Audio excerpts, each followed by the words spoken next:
সেদিন জলে মৃত্যু হতে পারত আমারও, বেঁচে গিয়েছি ভাগ্যবশত। রাহুল অরুণোদয়ের অকাল মৃত্যুর শোকে ভাসছে টলিপাড়া।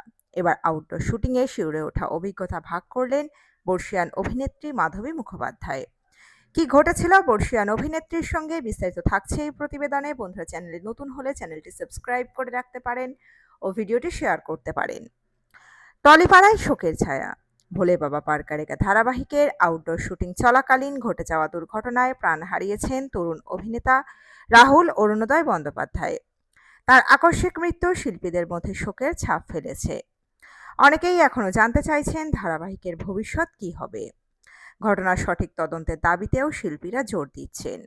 রাহুলের সঙ্গে অভিনয় করা কিংবদন্তি অভিনেত্রী মাধবী মুখোপাধ্যায় সংবাদ মাধ্যমকে জানান তিনি বাড়িতেই রয়েছেন এবং শুটিং স্থগিত রয়েছেন, কারণ তার ধারাবাহিকের নায়ক মারা গিয়েছেন।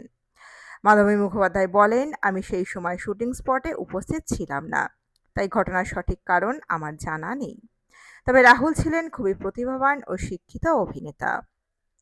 নিয়মিত পড়াশোনা করতেন এবং অভিনয়েও খুব দক্ষ ছিলেন। এত অল্প বয়সে তাঁর চলে যাওয়া সত্যিই মর্মান্তিক। তিনি আরও জানান, শুটিং চলাকালীন নিরাপত্তার বিষয়টি নিয়ে শিল্পী সমাজে এখন প্রশ্ন উঠছে। রাহুলের দুর্ঘটনা এ ধরনের সতর্কতার গুরুত্ব আরও বাড়িয়ে দিয়েছে। বর্ষিয়ান অভিনেত্রী জানান, বহু বছর ধরে তিনি পাহাড় ও সমুদ্র নদীর তীরে শুটিং করেছেন। সেই সময়েও দুর্ঘটনা হওয়ার সম্ভাবনা সবসময় থাকত। তিনি বলেন, নিরাপত্তা থাকলেও কখনো দুর্ঘটনা ঘটে যেতে পারে। আমারও আগে এমন একটি অভিজ্ঞতা রয়েছে। পুরী সমুদ্রে শুটিং চলাকালীন ঢেউ আমাদের পায়ের তলার বালি সরিয়ে দিয়েছিল। সঙ্গে ছিলেন অভিনেত্রী অঞ্জনা ভৌমিক।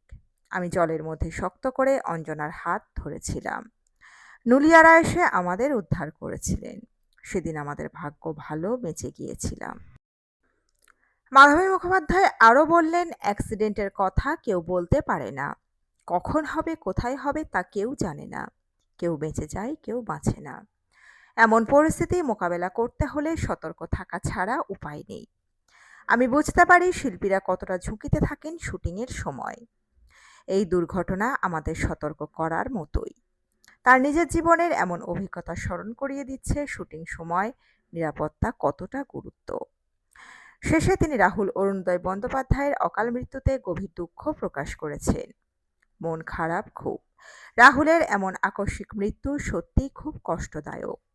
তার পরিবার ও বন্ধুদের সঙ্গে আমিও সমবেদনা জানাই, এমনটা জানান তিনি। আমরা প্রত্যেকেই চাই এই ধরনের দুর্ঘটনা ভবিষ্যতে যেন আর না ঘটে। শিল্পীরা যাতে নিরাপদে কাজ করতে পারেন তা নিশ্চিত করা খুব জরুরি। মাধবী দেবীর কথায় প্রতীয়মান হয়, টলিপাড়ায় শোকের ছায়া এখনো ঘন। তো বন্ধুরা, এই আপডেট ছিল এতটুকুই। দ্রুত ফিরে আসছি এরকম নতুন কোনো আপডেট নিয়ে।